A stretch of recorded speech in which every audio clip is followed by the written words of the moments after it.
નમસ્કાર, કેડી ન્યૂઝમાં આપનું સ્વાગત છે। એજ્યુકેશન માફિયા પાર્થ કાતરિયાનો વધુ એક શિકાર। સુરતમાં સ્કૂલ વેચવાના બહાને પ્રિન્સિપાલ સાથે લાખોની ચીટિંગ। હીરાને ટેક્સટાઇલ સિટી તરીકે ઓળખાતું સુરત હવે કદાચ મહાઠગોનું હબ બની ગયું છે। શહેરમાં શિક્ષણ નામે વેપલો કરી 25 જેટલી શાળાઓને કરોડોનો ચૂનો લગાવનાર કથિત એજ્યુકેશન માફિયા પાર્થ કાતરિયા વિરુદ્ધ વધુ એક ચોંકાવનારી ફરિયાદ લીંબાદ પોલીસ મથકે નોંધાઈ છે।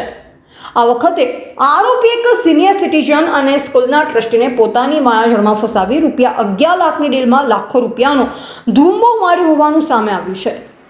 પરવટ ગામ ખાતે વર્ષ 2015થી કલા ભારતી પબ્લિક સ્કૂલ ચલાવતા અને ગોડાદરામાં રહેતા 57 વર્ષીય ટ્રસ્ટી અપનાપલી રાજુ પલ્લમ રાજુને શાળામાં નુકસાન થતું હોવાથી તેઓ સ્કૂલની પરવાનગી વેચવા માંગતા હતા।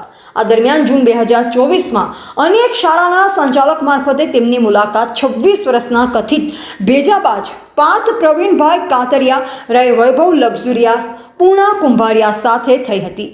પાર્થે પોતે મોટો એજ્યુકેશન કન્સલ્ટન્ટ હોય તેમ વર્તી ₹11 લાખમાં સ્કૂલની પરવાનગી ખરીદવાનો સોદો પાકો કર્યો। સોદા મુજબ બંને 50-50% હિસ્સાથી સ્કૂલ ચલાવવાનું નક્કી કર્યું।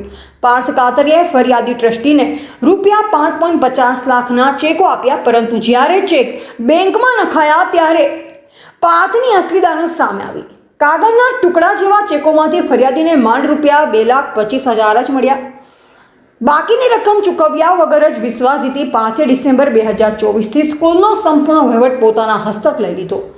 આરોપી પાર્થની હિંમત એટલી વધી ગઈ હતી કે નવેમ્બર 2025માં જ્યારે ફરિયાદી ટ્રસ્ટી કોઈ કામસર કાકીનાડા આંધ્રપ્રદેશ ગયા ત્યારે પાર્થે ફોન કરી જણાવ્યું, મેં તમારી સ્કૂલ સૌરભભાઈ નામના વ્યક્તિને ₹11 લાખમાં વેચવા કાઢી છે। ફરિયાદીએ જ્યારે પોતાના બાકી નીકળતા નાણાંની ઉઘરાણી કરી ત્યારે આરોપીએ દેવર્ષી પ્રેક્ટિકલ સ્કૂલ ધોરણ 1થી 8ની પરવાનગી અપાવી દેવાની બીજી લોલીપોપ આપી ફરિયાદીને અંધારામાં રાખ્યા હતા। ગત તારીખ 4/1/2026ના રોજ વર્તમાનપત્રોમાં જ્યારે ફરિયાદીએ વાંચ્યું કે પાર્થ કાતરિયા જ મોડસ ઓપરેન્ડસથી સુરતની 25 સ્કૂલો સાથે કરોડોની ઠગાઈ આચરી છે ત્યારે તેમના હોશ ઉડી ગયા। આરોપીએ 2023થી 2026 સુધી સ્કૂલનો વહીવટ સંભાળી સ્કૂલના નફાના પૈસા પણ ઓહ્યા કરી લીધા હતા।